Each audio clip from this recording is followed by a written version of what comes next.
A bit of relief or maybe just a force of habit. We're separating fact from fiction about what happens when you crack your knuckles and other joints. It all has to do with the synovial fluid in the space between your joints. It helps lubricate, shock absorb, and provide some nutrients to the surrounding cartilage. When you crack your joints, the surrounding volume goes up, and I don't mean just the sound. Gases dissolved in that fluid end up forming very tiny bubbles and filling the remaining space. You may have seen the result of cavitation bubbles outside the comfort of your skin, from wear and tear on metal thrashing through a liquid, like a propeller in water, to annoying party tricks occasionally performed by yours truly. When it comes to your knuckles, the collapsing bubbles lead to that signature small cracking sound, though some schools of thought think the sound may come from when the bubbles are formed, not popped.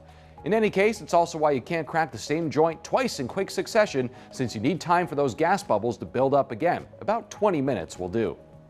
That's very specific to your knuckles, but what about your knees, your hips, your wrists, or other points of contact? My wrist occasionally sounds like a cement mixer and doesn't need 20 minutes to reload.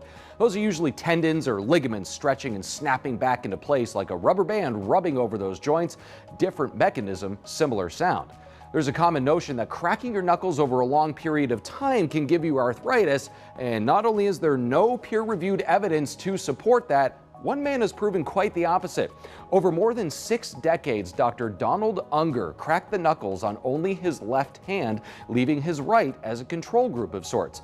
He found zero difference between the two after 60+ years. Now, one point does not make a line, but you won't find many others dedicated to a lifetime study on the matter. There have been studies suggesting knuckle cracking can slightly reduce your grip strength over time, but there have been no follow-ups since the early 1990s there.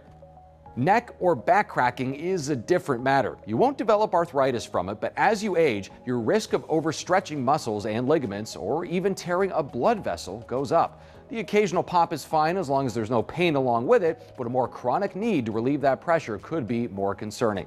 As a disclaimer, I am not a guy to take medical advice from, but it might be worth, quite literally, listening to your body. For this week's Moment of Science, I'm Dan Smith.